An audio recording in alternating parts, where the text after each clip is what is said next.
호주의 식물학자인 데이빗 구달, 혹시 이름을 들어보셨습니까?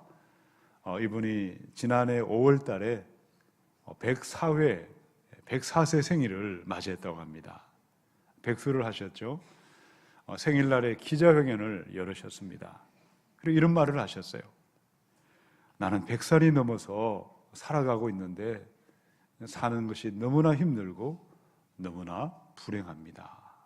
그리고 그분은 그 말을 마치고 안락사가 합법인 스위스로 넘어가셔서 죽음을 맞이했습니다. 이 안락사가 무엇입니까? 의료진의 도움을 받아서 몸에 약물을 주입해서 바로 죽음을 앞당기는 것입니다. 스위스나 네덜란드나 벨기에나 룩셈부르크나 미국의 몇 개 주 정도에서만 허용되고 있습니다. 지난주 신문을 혹시 보셨습니까? 한국 사람 2사람이 스위스에서 안락사로 죽음을 맞이했다. 왜 사람들은 안락사로 죽음을 선택하는 것일까? 왜 안락사라도 해서 죽음을 그렇게 앞당기고 있는 것일까? 사는 것보다는 죽는 것이 더 나을 것이다. 그들은 고통을 끝내기 위해서 안락사를 선택합니다. 하루빨리 절망과 어둠을 끝내기 위해서 죽음을 택하는 것입니다. 그러나 성경의 히브리 9장 27절의 말씀에 한 번 죽는 것은 사람에게 정해진 것이요, 그 후에는 무엇이 있습니까? 심판이 있으리니. 죽음은 끝이 아닙니다. 죽은 다음에 모든 인간은 죽음 저 너머에 있는 심판을 맞이합니다. 요즘은 세상이 너무도 막 나가는 세상을 우리가 살고 있지 않습니까? 목사는 죽음을 가지고 사람들을 두렵게 하는 자들이다. 목사라는 사람들은 천국과 지옥과 심판을 팔아서 밥을 벌어먹는 자들이다. 조롱하는 세상을 살고 있습니다. 그러나 제 아무리 악인들이 악한 생각을 지어내고 퍼뜨리고 악한 말을 하고 다닐지라도 그들도 죽음은 피할 수 없습니다. 죽음은 현실입니다. 누구도 죽음 너머에 천국과 지옥의 심판대를 피할 사람은 한 사람도 없습니다. 우리는 왜 오늘 여기에 모여 예배하며 함께하고 있습니까? 죽음 저 너머에 심판의 그날이 올 때에 구원으로 들어가는 사람들, 지옥의 문이 아니라 천국의 문으로 들어가고 심판의 문이 아니라 영생의 문으로 들어가기 위하여 모여있는 줄로 믿습니다. 오늘 로마서 10장을 읽으셨습니다. 바울이 구원으로 인도하는 바른 믿음이 있는 반면에 구원받지 못하는 거짓의 믿음이 있다. 바르고 진실한 믿음의 사람이 되어 구원의 문으로, 영생의 문으로 들어가기를 편지했습니다. 오늘 말씀을 통해서 우리 믿음을 한번 돌아보기를 원합니다. 우리 함께 바르고 진실한 믿음의 사람들로 나타나시고 들어갈 수 있기를 축원합니다. 자, 구원받을 믿음, 바르게 믿으시고 참되게 믿는 사람들은 무엇을 어떻게 믿고 따라가는 것일까요? 우리 첫 번째 말씀을 보겠습니다. 9절을 함께 읽습니다.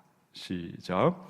내가 만일 내 입으로 예수를 주로 시인하며 또 하나님께서 그를 죽은 자 가운데서 살리신 것을 내 마음에 믿으면 구원을 받으리라. 아멘. 로마서라는 성경은 이신칭의를 계속해서 이야기하고 있죠. 오직 믿음으로만 의롭게 되고 믿음으로만 구원에 이를 것이다.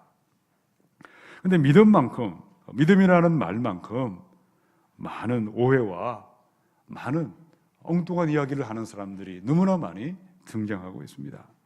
대표적인 사람들은 구원파일 것입니다. 믿음에 대해서 특수한 지식과 특수한 교리를 전수를 받아야 되고 앵무새들처럼 기계를 틀어놓은 것처럼 그 믿음을 말할 수 있을 때에 자신만의 확신이 찾아올 때에 의롭게 되고 구원을 받을 것을 이야기합니다. 그러나 성경은 어떻게 말할까요? 로마서 3장의 23절로 24절입니다. 모든 사람이 죄를 범하였음에 하나님의 영광에 이르지 못하더니 그리스도 예수 안에 있는 속량으로 말미암아 하나님의 은혜로 값없이 의롭다 하심을 얻은 자 되었느니라. 아멘. 여러분, 구원은 내가 나만의 확신을 가지고 있다고 해서 구원받는 것이 아닙니다. 구원은 오로지 하나님의 은혜입니다. 은혜의 선물을 값없이 받아들이는 것입니다. 은혜의 선물을 값없이 받는 것을 가리켜 믿는다, 믿음이다, 그렇게 말하는 것입니다. 로마서 9장을 우리가 읽지는 않았지만 9장에서 이스라엘 민족이 실패했습니다. 왜 그 백성들이 넘어지고 구원받지 못했을까? 은혜를 믿음으로 받아들이지 않았습니다. 선행과 공로와 노력을 통하여 율법을 지켜서 구원을 받으리라 그들은 행위를 따라가다가 넘어지고 말았습니다. 오늘 로마서 10장에 와서 구원의 수단이요 구원의 방편으로서의 믿음을 바울이 설명을 하고 있습니다. 자, 9절을 한 번 더 보시기 바랍니다. 우리가 믿음에 대해서 어떠한 것을 고백하는 행위가 있을 때, 고백하는 행동이 있을 때 구원을 받는다는 것을 가르치고 있지 않습니다. 무엇을 말하고 있을까요? 고백하는 행위나 행동을 말하기 전에 우리가 믿는 것이 무엇이냐? 우리 믿음의 본질과 핵심과 믿음의 가장 중요한 진수가 무엇인지를 우리에게 말씀해 주셨습니다. 그러면 구원은 구원파처럼 지식을 배워야 하고 그것을 암송해야 되는 것이 아닙니다. 예수님이 누구신지, 예수님이 어떤 일을 행하셨는지 그것을 받아들이고 그 은혜를 영접하고 믿을 때에 구원이 임하는 것입니다. 자, 그러면 우리가 믿는 것은 무엇을 믿고 있을까요? 네가 만일 내 입으로 예수를 어떻게 시인한다고요? 주로 시인하며. 초대교회의 신앙 고백이 있었죠. 예수님은 주님이시다. 이것이 그들의 신앙 고백이었습니다. 그 당시에 유대인들은요, 여호와 하나님만이 주님이라고 고백을 했고요, 로마 사람들은 로마 황제가 주님이라고 고백을 하던 시절이었습니다. 그러나 구원받을 믿음의 고백은 무엇입니까? 예수님은 성부 하나님, 성자 하나님으로 성령 하나님과 함께 그분은 삼일체 하나님이요 성자 하나님이심을 고백하는 것이 구원의 믿음인 것입니다. 히브리서 1장의 1절로 3절의 말씀이죠. 옛적에 선지자들을 통하여 여러 부분과 여러 모양으로 우리 조상들에게 말씀하신 하나님이 이 모든 날 마지막에는 아들을 통하여 우리에게 말씀하셨으니 이 아들을 만유의 상속자로 세우시고 또 그로 말미암아 모든 세계를 지으셨느니라. 이는 하나님의 영광의 광채시요 그 본체의 형상이시라. 그의 능력의 말씀으로 만물을 붙드시며 죄를 정결하게 하는 이 일을 하시고 높은 곳에 계신 지극히 크신 이의 우편에 앉으셨느니라. 이분이 누구실까요? 예수님이십니다. 히브리서를 왜 기록했을까요? 초대교회 당시에 많은 유대교회에서 유대인들이 회심을 하고 기독교를 믿게 되었습니다. 그런데 그들이 어느 순간 다시 옛날로 돌아가는 사람들이 나타났습니다. 예수를 믿는 것이 아니라 율법을 지키고 할례를 받고 행함을 통해서 율법주의의 구원으로 넘어가려고 했을 때에 예수님이 누구신지를 그들에게 편지를 했던 것입니다. 예수님은 누구십니까? 하나님의 아들이시고 그분은 하나님이십니다. 만유의 상속자요 온 세상 만물의 창조주 하나님이십니다. 예수님은 하나님의 영광의 광채시요 본체의 형상 판박이십니다. 만물의 주관자시고 죄를 정결케 하시고 하늘 보좌에 앉으시며 심판주로 다시 오심을 믿습니다. 여러분에게 예수님은 누구십니까? 많은 선지자 중에 한 사람일까요? 아니면 실패한 사회 혁명가였습니까? 인류의 4대 성인의 한 사람이었습니까? 예수님은 창조주 하나님이십니다. 예수님은 구원의 하나님이십니다. 지금도 말씀으로 세상을 다스리십니다. 우리의 죄를 정결케 하십니다. 이 땅에 심판주로 오시는 만왕의 왕이시요 만주의 주가 되시는 하나님이심을 믿으시고 고백하시기 바랍니다. 자, 9절에 보니까 우리를 구원으로 인도하는 두 번째 신앙 고백을 이야기했죠. 첫 번째는 예수님은 하나님이시다. 자, 두 번째 신앙 고백은 무엇일까요? 또 하나님께서 그를 죽은 자 가운데서 살리신 것을 내 마음에 믿으면 구원을 받으리라. 예수님은 완전한 하나님이시지만 완전한 사람의 몸을 입고 동정녀의 몸에 탄생하셨습니다. 우리 예수님은 죄인의 친구로 사셨고 죄인들을 구원하기 위하여 십자가에 죽으시고 3일 만에 부활하셨습니다. 성부 하나님이 아들 예수님을 죽음에서 일으키셨습니다. 예수의 부활로 사망 권세를 이기셨습니다. 예수의 부활로 믿는 자마다 부활의 새 몸을 입고 부활할 줄로 믿습니다. 저와 여러분의 마음에 우리가 중심으로부터 고백하고 받아들일 신앙의 고백이 무엇이겠습니까? 저를 따라서 선포하십시다. 예수님은 하나님이십니다. 예수님은 부활의 하나님이십니다. 우리 예수님만이 하나님이시고 부활하셔서 살아계시고 지금도 성령으로 함께 하시는 줄로 믿으시기 바랍니다. 자, 그런데 누가복음에 보면 13장 23절로 24절에 어떤 사람이 여짜오되 주여 구원을 받는 자가 적으니까 그들에게 이르시되 좁은 문으로 들어가기를 힘쓰라. 내가 너희에게 이르노니 들어가기를 구하여도 못하는 자가 많으리라. 한 사람이 예수님께 나와 너무나 궁금한 것을 물어보았죠. 예수님, 마지막 때가 되면 구원받을 사람이 얼마나 되겠습니까? 그때 무엇을 말씀하셨습니까? 내가 너희에게 말한다. 구원의 문으로 들어가려고 해도 들어가지 못할 사람이 많을 것이다. 왜 많은 사람들이 은혜의 선물을, 이 구원의 선물을 믿기로 결단한 다음에 시간이 지나가면 왜 영원한 천국의 문으로, 왜 구원의 문으로 들어가지 못하는 것일까요? 여러분, 구원에는 3시대가 있죠.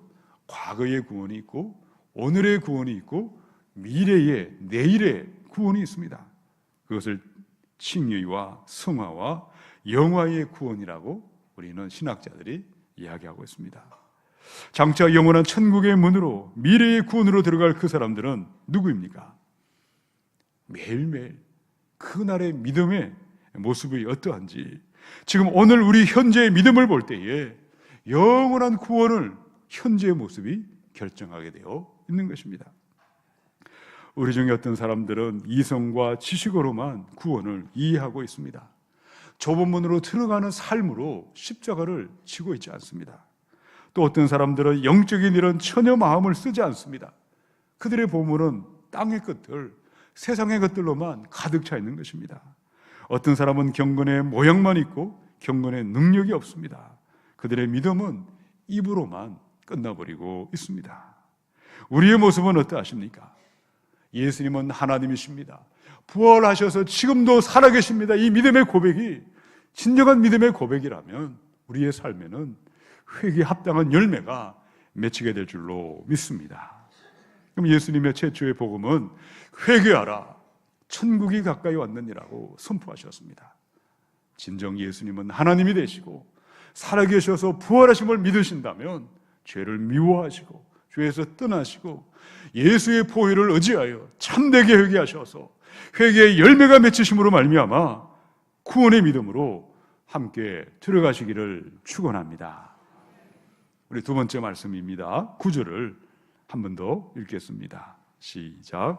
내가 만일 내 입으로 예수를 주로 시인하며 또 하나님께서 그를 죽은 자 가운데서 살리신 것을 내 마음에 믿으면 구원을 받으리라. 아멘. 구원은 어떤 신비한 지식을 앵무새처럼 기계를 틀어놓은 것처럼 중얼중얼 외운다고 해서, 그런 행동을 한다고 해서 구원받는 것이 아니라는 것이죠. 은혜의 선물입니다. 은혜의 선물을 나는 받을 자격이 없지만 받아들이겠습니다. 그 믿음으로 결단한 자들은 반드시 신실한 회개의 열매가 맺히게 되어 있는 것입니다. 자, 9절에 보니까 먼저 입으로 말하고 시인한 다음에 그것을 마음으로 믿는다. 한 사람이 신앙을 고백하는데 어떻게 신앙을 고백하게 되었는지 한 개인의 입장에 서서 말씀을 설명했고요. 10절은 순서가 반대로 되어 있죠. 우리 10절을 읽어보십시다. 시작. 사람이 마음으로 믿어 의에 이르고 입으로 시인하여 구원에 이르느니라. 아멘. 우리가 예수를 믿고 있는데 어떻게 신앙 고백하는 이런 믿음으로 나타나게 되었을까? 마음의 변화가 있었기 때문에 마침내 입으로 믿음을 고백하게 되었다고 설명을 했습니다. 자, 9절과 10절에 반복이 되는 말씀이 무엇일까요? 9절에 보니까 마음에 믿으면 구원을 받으리라. 또 10절에 보니까 마음으로 믿어 의에 이르고. 두 개 다 마음으로 믿는다. 왜 바울이 믿음을 이야기하면서 마음을 반복해서 강조하는 이유는 무엇일까요? 마음으로 믿는다는 것은 도대체 어떻게 믿어야 하는 것일까요? 여러분 중에 혹시 은혜를 받으셔서 나도 목사가 되어야 되겠다, 혹시 그런 결정을 하셨다면 신학교를 가시든지 신학대학원에 입학을 하셔야 됩니다. 자, 그런데 신학교에 가시면 우리 교수님들 가운데 어떤 분들을 만날 수 있을까요? 너무나 놀랍게도 성경은 박사님이세요. 그야말로 신학 박사님이신데 성경에서 말씀하고 있는 예수님은 하나님이십니다. 부활하셔서 우리와 함께 하십니다. 그것을 믿지 않는 교수님들이 계세요. 심지어 우리가 그 사실을 강력하게 이야기하고 굽히지 않으면 박사학위를 논문을 통과하지 못하는 경우들이 미국이나 실제 유럽에서 일어나고 있습니다. 제가 아는 목사님이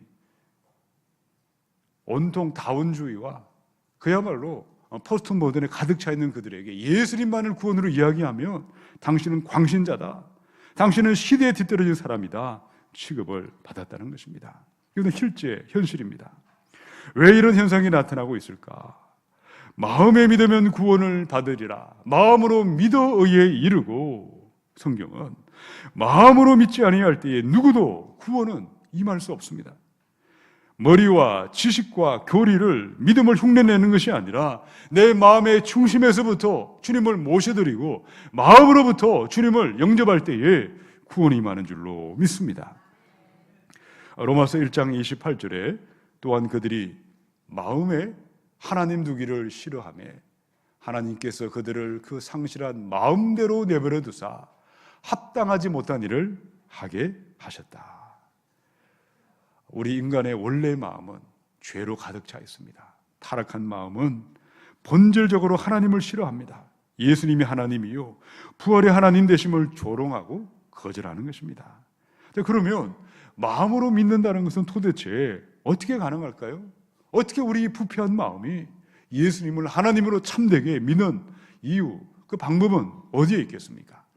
요한복음의 3장 3절을 함께 읽어보십시다. 시작. 예수께서 대답하여 이르시되 진실로 진실로 내게 이르노니 사람이 거듭나지 아니하면 하나님의 나라를 볼 수 없느니라. 아멘. 성령이 오실 때에, 성령으로 거듭날 때에 죄와 거짓으로 가득한 우리의 마음을 새롭게 하십니다. 성령이 오실 때에 돌 같은 마음을 치워주시고 완악한 마음, 교만한 마음을 가로퍼 주십니다. 누구도 처음부터 성령의 마음을 지닌 채 태어난 사람은 한 사람도 없습니다. 성령이 오실 때에 우리 마음을 거듭나게 하십니다. 성령이 오실 때에 우리 마음을 새롭게 하시는 것입니다. 우리는 어떤 마음으로 예수님을 믿고 있으십니까? 교리와 지식으로만 믿는 것이 아니라, 감정을 따라 믿는 것이 아니라 성령을 따라 변화를 받으시고 마음으로 믿으시고 성령을 따라 나의 모든 인격과 나의 모든 전 존재를 걸고 우리 주님을 믿어야 할 줄로 믿습니다. 그것이 바로 마음으로 믿는 것입니다. 그런데 문제는 무엇일까요? 우리 마음이 시마다 때마다 요동치고 흔들흔들거리고 있습니다. 나는 구원받았습니다. 구원의 확신을 가지고도 있다가 때때로 죄에 빠져 성령을 근심하게 하기도 합니다. 시험과 질병과 온갖 문제로 마음이 약해지기도 하고 끊임없이 우리는 절망하고 있을 수 있습니다. 근데 성경은 어떻게 말할까요? 로마서 8장의 37절. 그러나 이 모든 일에 우리를 사랑하시는 이로 말미암아 우리가 넉넉히 이기느니라. 아멘. 참되게 회개함으로 예수님을 영접하셨다면, 참으로 거듭남의 은혜가 있다면, 성령을 따라 순종의 길을 걸어가고 있다면 내 삶의 고난도 슬픔도 그 무엇도 반드시 합력하여 선을 이루게 하시고 넉넉히 감당하게 하시고 승리하게 하시고 구원의 문으로, 구원의 믿음으로 인도하실 줄로 믿습니다. 오늘 성령님이 오셔서 우리의 죄로 물든 마음을 새롭게 하시고 성령을 따라 변화를 받으셔서 죄를 미워하시고 마귀를 대적하며 예수님만을 사랑하셔서 구원받는 합당한 믿음의 사람들로 나타날 수 있기를 축원합니다. 우리 세 번째 말씀입니다. 10절을 함께 읽습니다. 시작. 사람이 마음으로 믿어 의에 이르고 입으로 시인하여 구원에 이르느니라. 아멘. 우리는 모두 예수님을 믿고 있습니다. 예수님을 믿으면 의롭다, 너는 무죄다라고 하나님이 우리에게 무죄 선언을 내려주세요. 우리가 죄가 없어서 무죄라고 말하는 것이 아닙니다. 우리는 죄악 투성입니다. 그런데 나를 위하여 죽으시고 부활하신 예수님의 보혈을 믿는 그 믿음을 보시고 너희의 죄는 예수님으로 말미암아 처리되었다, 예수의 피를 믿음으로 말미암아 도말되었다, 그래서 무죄 선고를 내려주시는 것입니다. 그런데 신학용어로 칭의, 어렵게 되었다 이야기합니다. 지금 저와 여러분은 예수님은 주님이십니다. 부활의 하나님이십니다. 그것을 믿음으로 말미암아 칭의의 구원을 받으셨습니다. 그런데 칭의는 과거의 언젠가의 구원입니다. 오늘의 구원, 성화의 구원을 이루고 마침내 미래의 영화의 구원으로 들어가야 할 줄로 믿습니다. 이 바울이 현재의 구원, 성화의 구원을 통과하고 미래의 영화의 구원에 이르기 위하여 10절을 말씀하고 있습니다. 자, 저를 따라서 선포하십시다. 입으로 시인하여 구원에 이르느니라. 입으로 시인하다는 말이 무슨 말일까요? 이 시인하다는 말은요, 수동태로 되어 있어요. 내가 들어서 깨달아서 내 능력과 내 지식으로 시인하는 것이 아니고, 이 말의 원래 뜻은 성령님이 오셔서 성령으로 거듭남의 은혜가 임해서 성령의 능력으로 말미암아 믿음을 고백하는 것을 가리켜 입으로 시인한다 말하는 것입니다. 무엇을 시인할까요? 마태복음 12장의 34절에 보니까 마지막 절에 보면 마음에 가득한 것을 입으로 어떻게 하죠? 말합니다. 우리 안에 부정적인 마음과 불신앙의 마음이 가득 차 있으면 입을 열면 반드시 부정과 불신의 말이 튀어나오게 되어 있습니다.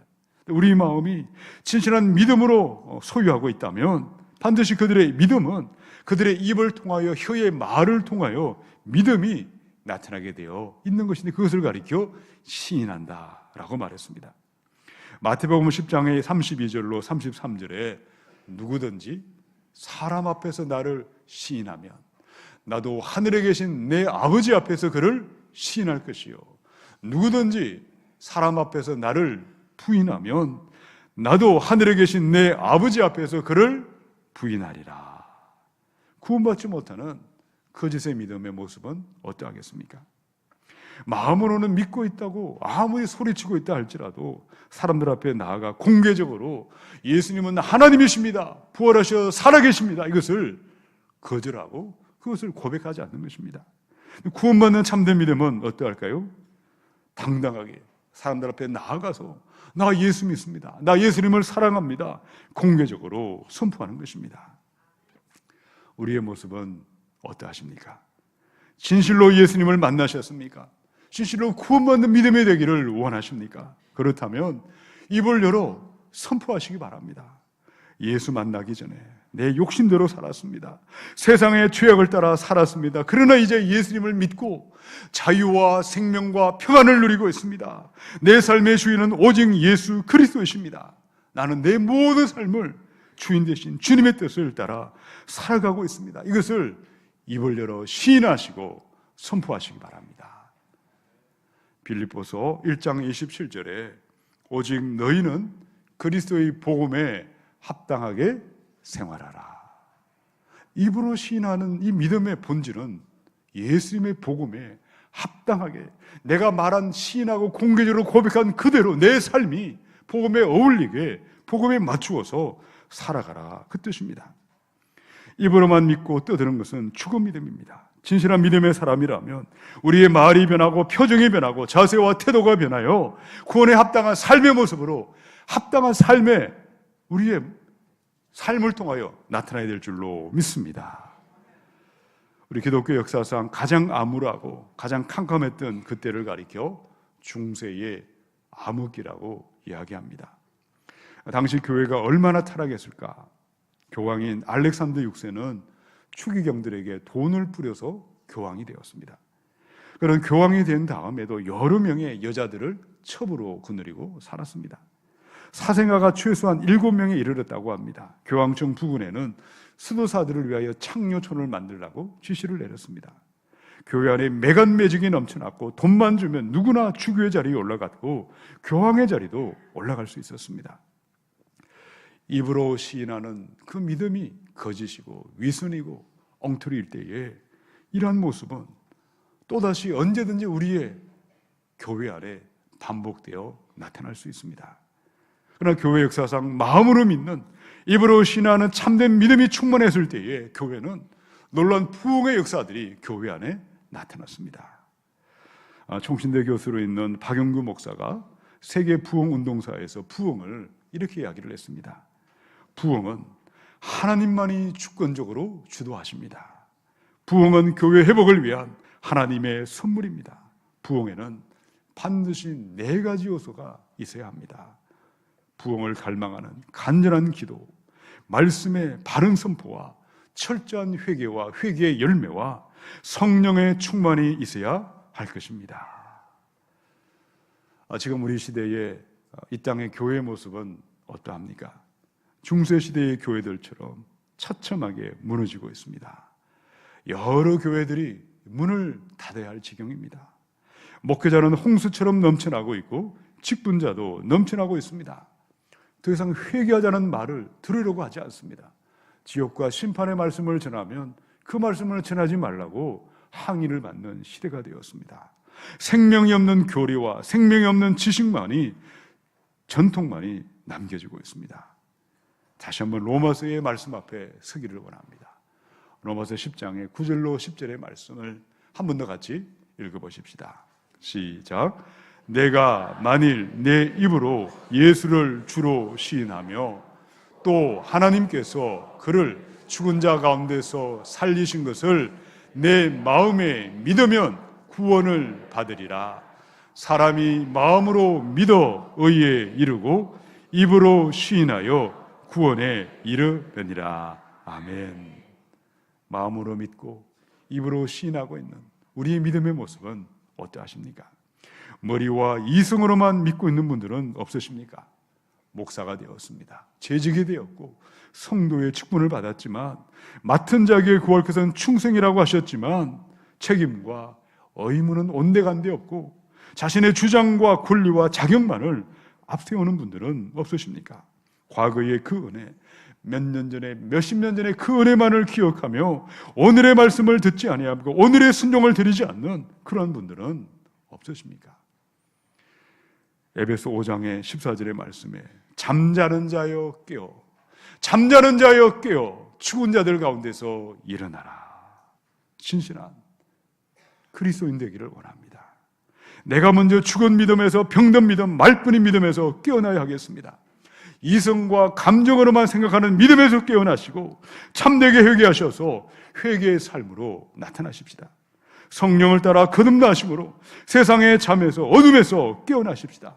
자신의 주장과 권리만을 내세우는 죽은 믿음에서 깨어나시고 예수의 복음에 합당하게 생활하는 살아있는 믿음으로 일어나야 할 줄로 믿습니다.